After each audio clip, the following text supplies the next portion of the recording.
Petri Wine brings you Basil Rathbone and Nigel Bruce in the new adventures of Sherlock Holmes.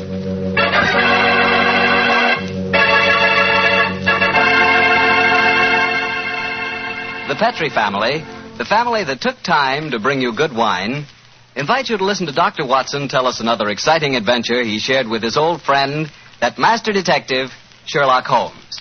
Oh, and say, I'd like to tell you about something myself. I'd like to tell you about the wine that more Americans prefer than any other wine. That wine is port. And if you want to know why port is such a favorite, just pour yourself a glass of wonderful Petri California port. Look at that Petri port. Look at its glowing, deep red color. And sample that aroma. It'll remind you of a walk through a dew-covered vineyard. And now taste that Petri port. Boy, you've got something. Petri port is one of the most delicious wines ever poured from a bottle. Right then and there, Petri port will become your favorite wine. I'm confident of that. And I'm sure you'll want to serve Petri port to your friends, too. After dinner or any time they drop in for a visit. And remember, you can serve Petri port proudly. Because those letters, P-E-T-R-I, spell the proudest name in the history of American wines. Petri. Petri wine.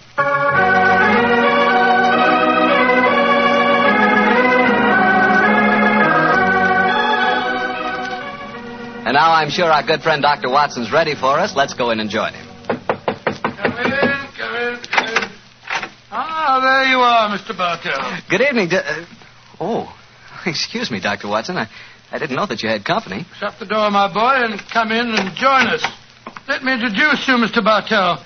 This is my friend, Mrs. Campbell. How do you do, Mrs. Campbell? How do you do, Mr. Bartell? Mrs. Campbell is a very old friend of mine from England, and when she called on me today, I persuaded her to stay and have dinner and then join us in this little session of storytelling. You see, Mr. Bartell, she's really what you might call the star of the Sherlock Holmes adventure that I'm going to tell you tonight. Oh, come now, Dr. Watson. I actually played a very small part in the story. In any case, I was much too young at the time to know what was really going on. Say, this is a great idea, Doctor. One of the characters out of your fabulous past here in California in 1946 and helps tell her own story. Oh, no, Mr. Bartell. I'm no storyteller. That's the doctor's department. I'll just listen. No, my dear. I'll set the scene, but you must ring up the curtain, as it were. In any case, my memory isn't too clear on some of the early points in connection with the case. You will have to help me out. Oh, but you're talking to millions of listeners on the radio. I'd be terrified to speak over the air. We're on the air now, Mrs. Campbell. Oh, we're not, are we? Oh, dear. No. Don't worry, Cynthia. If they're kind enough to listen to me week after week, I'm sure they'll be delighted to hear you. And now, to get on with the story. The title, The Adventure of the Living Doll. The setting, the Sussex Downs, near the bee farm to which Sherlock Holmes retired. The period, 1910. And now, Cynthia, my dear, the curtain's going up, and the first scene belongs to you. Supposing you set it for us. Well, I'll try. We were living on the Sussex Downs also, Mr. Bartell, at that time. My name was then Cynthia Browning. My father, Arthur Browning, had been dead for some years, but my mother kept up the estate with a manager, a Mr. Hugh Tanner. I was away at school most of the year, of course, but the happiest times of my childhood were spent during those long summer months in Sussex. I lived in a small world, knowing only a few people and loving all of them, or almost all. First of all, there was Mother herself. She was the most beautiful woman in the world, and the sweetest. I remember she gave me a puppy on my 12th birthday. His name was Dusty, and he was so sweet. I talked to Mother about him one day. I must have sounded terribly young. Mommy, darling, I do love Dusty. Very, very much. He's a lovely puppy, and you gave him to me. You love him, Cynthia. I know that. But I've been feeding him. That's your job, darling. It's good for grown-up people to have responsibility. Oh, Mommy, I'll feed him. Of course I will. I'll feed him so full, he'll burst. Then there was the estate manager, Hugh Tanner, such a pleasant man, and so willing to tell a 12-year-old all the things that a 12-year-old has to know or die. But, Mr. Tanner, why did you have to shoot the horse? He'd only broken his leg. Cynthia, horses aren't like human beings. Their legs won't mend. Now think of a horse that couldn't brisk and run and gallop across the downs. We're actually being kind to him. Honest we are, Cynthia. And then there was Frank King, the painter who lived on the Downs. He taught me to open my eyes and really see things. No, Cynthia. That sunset isn't red. It's gold and rust. And the water, child, look at it. It's almost rose in this light. Rose flecked with cobwebs of eggshell blue. Cynthia, darling, a sunset's never just one color. Do try and remember that, won't you? And then there was Mr. Pound from the city. I gathered that he was terribly rich and he wanted to marry Mother. But he certainly didn't understand little girls. Cynthia, I'm going to give you half a crown for being a very good little girl. Now, tell me, what will you do with it? I'll buy something for Mommy. Oh, no, my dear. This is your own money. You put it in the savings account at the post office, and it'll make more money for you. Always remember, my dear, take care of the pennies, and the pounds will take care of themselves. Then there was the wonderful wise woman who knew all the things that aren't in books. Always remember, my bunny, that it's good luck to touch the hump of a hunchback. But the curse of Beelzebub himself will be upon ye if ye look at a sliver of silver moon through the glass. And then the strangest and most wonderful of them all was the lean, middle-aged man with a sharp face and the bee-net whom I met one day on the Downs. Good afternoon, young lady. Good afternoon. I'm Cynthia Browning. My name is Holmes. Sherlock Holmes. Why are you carrying that net? You looking for butterflies? Oh, no, Cynthia. I'm a bee farmer. Bee farmer? Oh, that sounds funny. How do you farm bees? Well, come over to my place one day and I'll show you. I say, that's a beautiful doll you're carrying. It isn't a doll. It's my mascot. It was given to me by Frank King, the painter. He made it for me. He made it to look as much like me as possible. I call her me. It's remarkable likeness. See the hair? That's clippings off my hair. And the nails? Those are clippings from my own nails. She's really me. And I love her. Your own nails and hair, and the doll is an exact replica of you? I don't like that, Cynthia. Remember, my dear, my name, it's Sherlock Holmes, and I live at the bee farm, and if anything unusual happens, come to me at once. Of course, Dr. Watson, I'll confess that first meeting with Sherlock Holmes rather frightened me. You didn't understand why he was so worried about the doll, eh? No, but I remembered what he said about coming to him if anything unusual happened. And I'm sure that unusual something did happen. Yes, Mr. Bartell, and within a very few days. But at this point, I think Dr. Watson should take over the story. It's where he and Mr. Holmes really entered into it. Oh, very well. As I mentioned earlier, Mr. Bartell, I was staying with Holmes. Late in the afternoon, as I remember, that you ran over to the bee farm where I first met you, Cynthia. A few moments before you arrived, Holmes and I, each of us with a cup of tea in our hands, were seated on the veranda, gazing out across the Downs and discussing the mutability of human affairs. It's strange, Watson, that after a lifetime devoted to the more flamboyant aspects of everyday life, that now, in what is the fast approaching twilight of my days, I find such peace and companionship in the exact and predictable behavior of bees. I wonder what Moriarty would have thought. Oh, you're talking as if you're an old dodder of 90. You say what you like, but I don't think that you'll ever really be happy in retirement. You miss the danger, the excitement of the chase, the public acclaim. What are you talking about? My work was never for the public. What did the public, the great unobservant public, who could hardly tell a weaver by his tooth or a typesetter by his left thumb, care about the finer shades of analysis or deduction? In any case, Watson, I chose a happy time to sink into oblivion. In comparatively recent years, the criminal seems to have lost all his originality and enterprise. My own little practice, when I gave it up, seemed to be in danger of developing into an agency for recovering lost lead pencils or giving advice to young ladies from boarding schools. Oh, talking of young ladies, who's this little girl running up your driveway? Oh, great Scott, it's little Cynthia Browning. Oh, and who's she? Oh, a charming young neighbor of mine. Hello, Cynthia. Hello, Mr. Holmes. You've come to see how I farm bees, haven't you? No, Mr. Holmes. You told me to come to you if something unusual happened. It has. Something that's frightened me. Well, now, sit down, my dear. This is my old friend, Dr. Watson. Oh, how do you do, Cynthia? How do you do? Now, Cynthia, dear, what has frightened you? It's my mascot. My me. Look, somebody stabbed her through the heart. Great Scott, a doll that's an exact replica of her, with a penknife thrust into it. Good gracious me. When did you find your mascot like this? Just after tea. Mommy had some gentlemen calling on her. And afterwards I went up to my room. and found poor me on the bed. I remembered what you told me about anything unusual, and so I came over here as fast as I could. Yes, I'm glad that you did, Cynthia. But did you tell your mother where you'd gone with her? No, I didn't. She was still talking to the gentleman. Well, she'll worry about you when she discovers your disappearance. No, don't worry, Watson. I shall go over and talk to her at once. Cynthia, my dear. Yes, Mr. Holmes? Who were the gentlemen calling on your mother? Well, there was Mr. Tanner. Yes. He's the man who looks after the estate for Mummy. Mm-hmm. Mr. King, the painter. Mr. King is the man who made this doll, eh? Now, who else was there? Mr. Pound. He's a businessman from London that's staying with Mummy.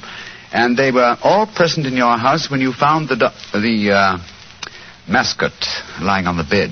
Yes, Mr. Holmes. Watson, old chap. Yes, sir? I'm going over to see Cynthia's mother at once. I want Cynthia to stay here with you. Guard her, old chap, as you would your life.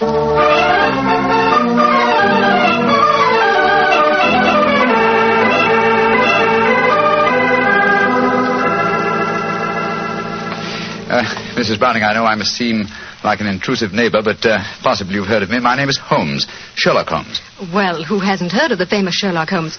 Please sit down, won't you? Thank you. Your guests have left? Yes. But how did you know I had guests?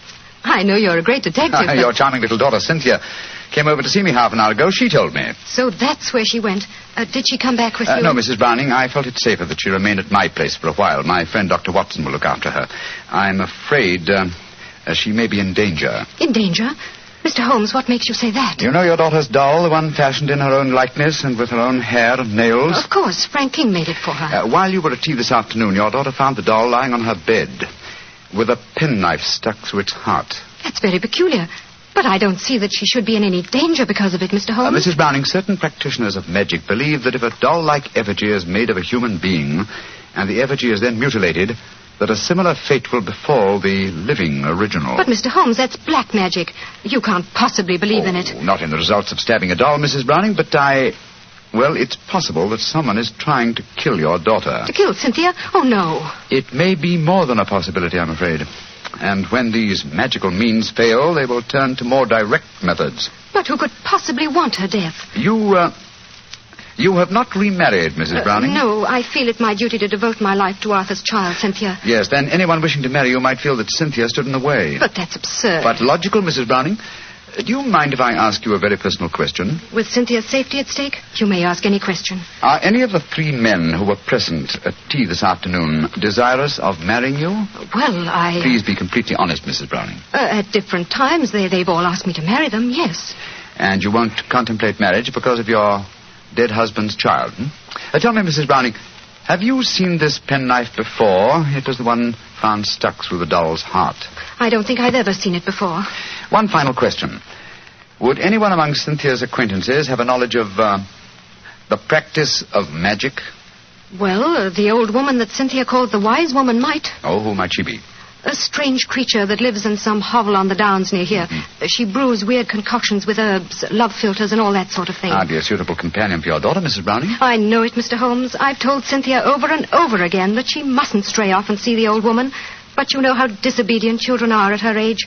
I'm sure she's been over there recently. I'd like to talk to this woman. Where does she live?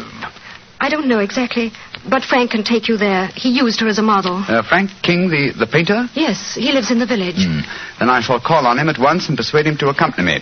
We must find that wise woman and I hope save your child from magic. Magic and possible murder.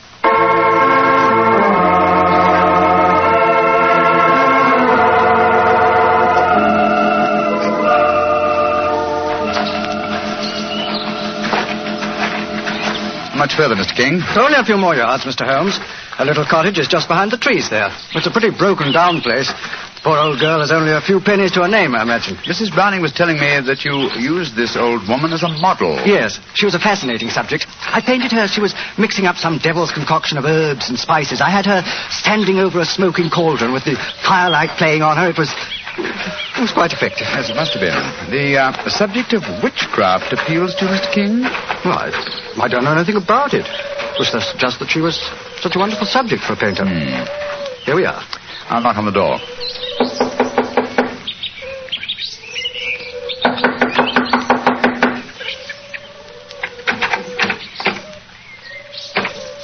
I think we'll take the liberty of going in, shall we? I don't see why not.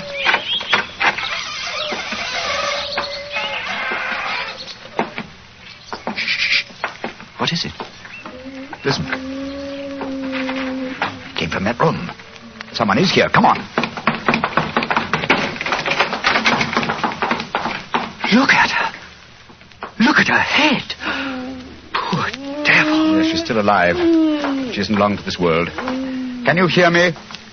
Here, let me lift you up a little. Can you understand what I'm saying? Tell me, who was it that did this to you? She's too far gone to speak. Got a piece of paper and a pencil? Yes. Wait a minute. Here you are. Thanks. Now, can you write the name of the man who did this to you? She's pushing the pencil away. I don't suppose she knows how to write. She's trying to show you something, Mr. Holmes. She's trying to crawl over to the wall. Yes. Here, let me help you. This will be a hiding place of some kind. Look. She's taking a brick out of the wall. What is it? Great Scott! Money. A veritable jackdaw's nest of pennies. And small silver. And at least a dozen golden sovereigns. That must be the money. Look! She's picking out one of the silver coins. She's trying to give it to you. A sixpence, but what? Oh, poor woman, she's dead. Just as she was trying to tell me something. I can't understand it. Golden sovereigns in this hovel, and she was showing you a silver sixpence as she died. Mr. Holmes, what are you going to do? First, check on the young girl's safety. Meanwhile, I should like you to go back to our mother's. Assemble the other two men who were present at tea time this afternoon and keep them there until I arrive. I shan't be long. But the police... I shall summon them, Mr. King, when I have the murderer to offer them. And I'm convinced that will be before the sun sets tonight.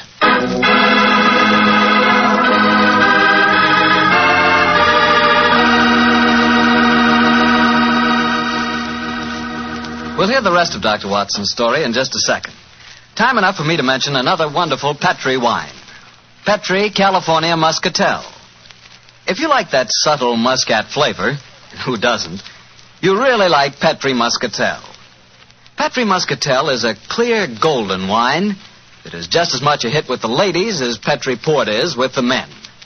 But I don't mean by that only the ladies like Petri Muscatel. In fact, if you want to be sure to please everybody, get both Petri Port and Petri Muscatel. In other words, don't buy one, buy two. But do be sure you always buy Petri. Now back to Dr. Watson and his guest tonight, Mrs. Campbell, who played a most important part in the story herself. Oh, not nearly as important a part as that played by Mr. Holmes and Dr. Watson. Well, Dr. Watson, what happened when Sherlock Holmes rejoined you at the bee farm? Well, first of all, he made sure that the little girl was safe. Then he told me of finding the dead woman and of his theories as to the killing. I can almost hear him now, Mr. Bartell, as he said... Watson. Someone wanted the little girl out of the way because they knew the mother would never marry while the child was alive. And that someone persuaded the old woman to do the job for him, I suppose. Undoubtedly. And she, believing in the powers of black magic, mutilated the doll, firmly convinced that in so doing she was destroying the young girl it was fashioned after. And then, I suppose, when the potential murderer discovered the woman was merely indulging in stupid folklore, he killed her, realizing she was only a hindrance to him, and with her knowledge of the plan... a dangerous hindrance. Exactly, my dear fellow. But how do you suppose we account for the hoard of money? Golden sovereigns, don't forget, that we found in the hovel. Well, no doubt it was a sum that she was already being paid for the murder that she was going to commit. As she died, she tried to give me the clue to her murderer by selecting certain coin. Now, in her possession, she had gold, silver, and copper. She chose a silver coin. And yet I can't see its significance, I must confess. Well, at the moment, possibly not. And yet, before the evening's over, I bet you that... What did you say, Watson? I said before the evening's over, I bet you... Thank you, old fellow. That's the clue. You bet me. What on earth are you talking about, Holmes? I was just saying You've just given me the answer to the whole problem, Watson. Huh? I'm much obliged to you. Stay here, will you, old chap? And look after Cynthia a little while longer. Within a very short time, I shall have her intended destroyer under lock and key.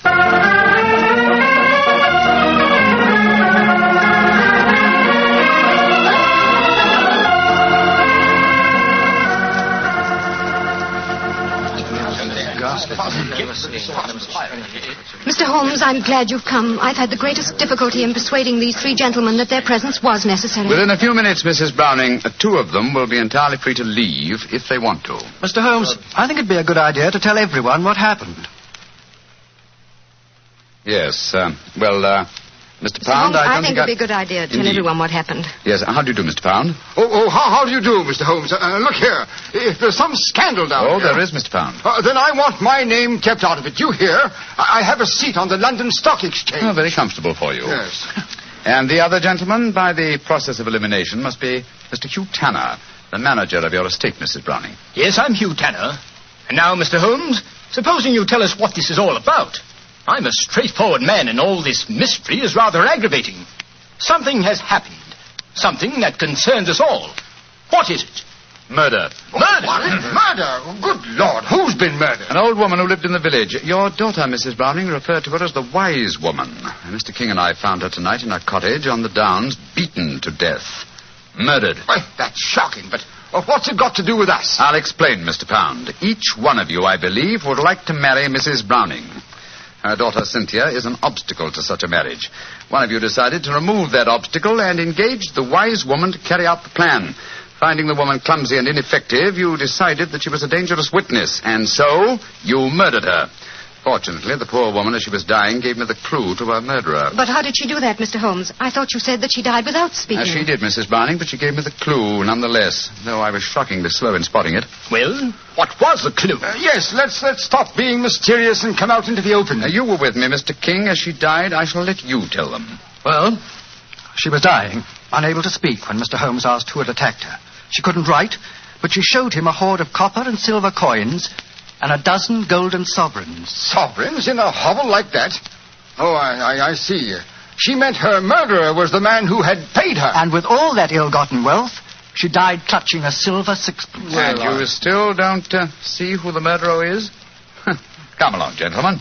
You should know it as well as you know your own names. Now, Mr. King mentioned that there were a dozen sovereigns. Whose name does a sovereign suggest? Sovereign?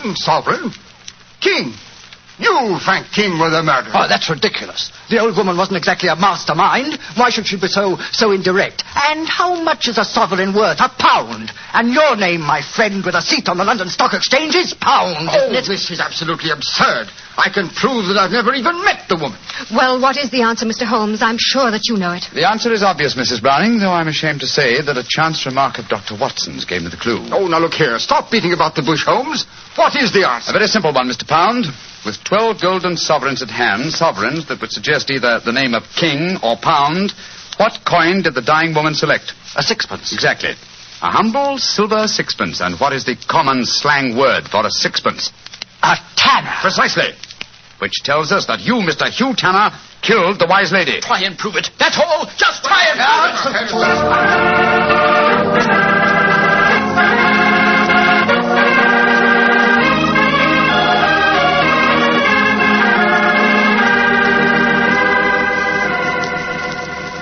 Holmes, what happened? I found the murderer, old chap, thanks to you. What do you mean, thanks to me? Well, I was thinking of a sixpence, the coin the dead woman clutched in her hand, as a sixpence. When you said, I bet you, I thought of the much-used expression, betcha Tanner. That gave me the clue to the whole business.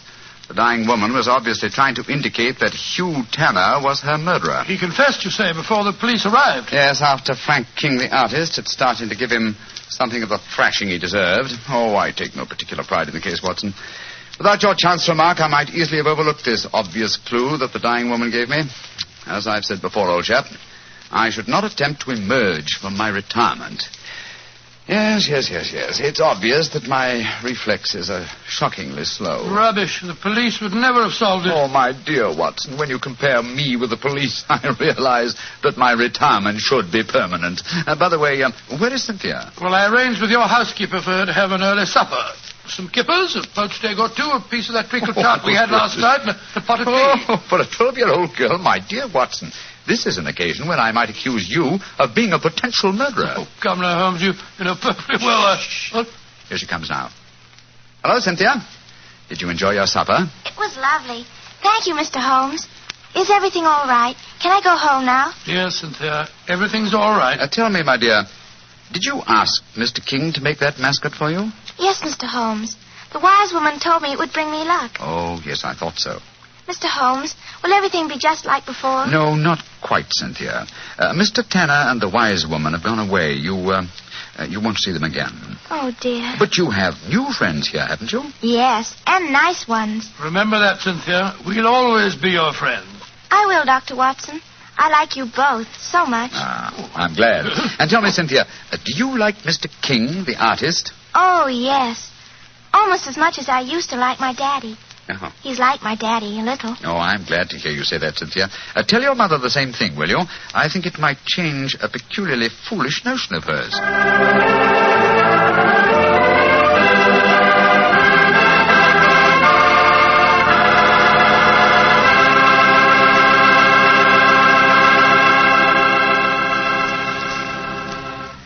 Well, Dr. Watson and Mrs. Campbell, that was a really different kind of story.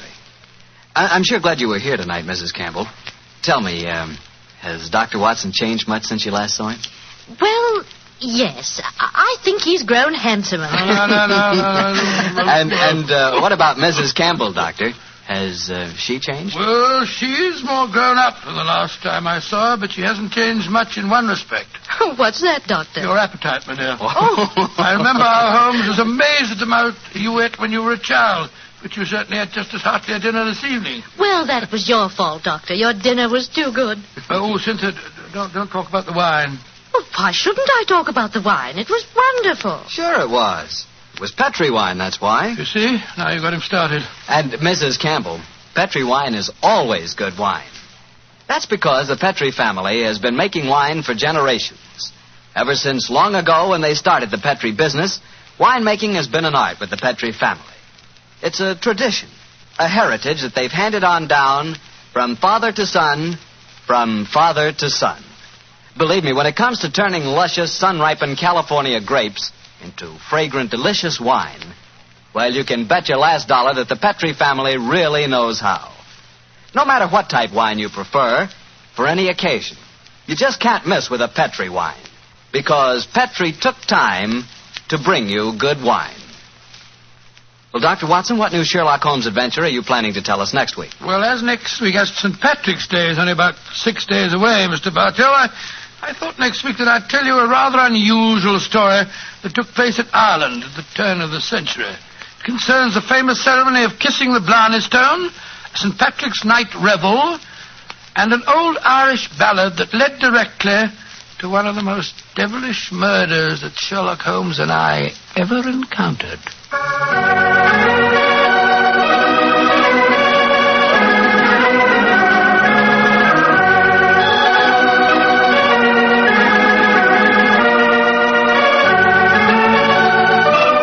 Sherlock Holmes' adventure was written by Dennis Green and Anthony Boucher and was suggested by an incident in the Sir Arthur Conan Doyle story, The Adventure of the Copper Beeches.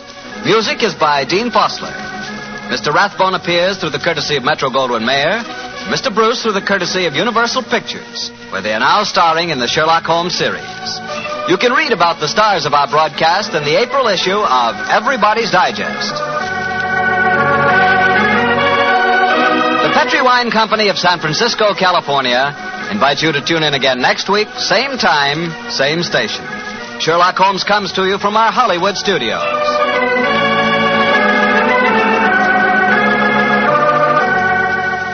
This is Harry Bartell saying goodnight for the Petri family. For a solid hour of exciting mystery dramas, listen every Monday on most of these same stations at 8 o'clock to Michael Shayne, followed immediately by Sherlock Holmes. This is the Mutual Broadcasting System.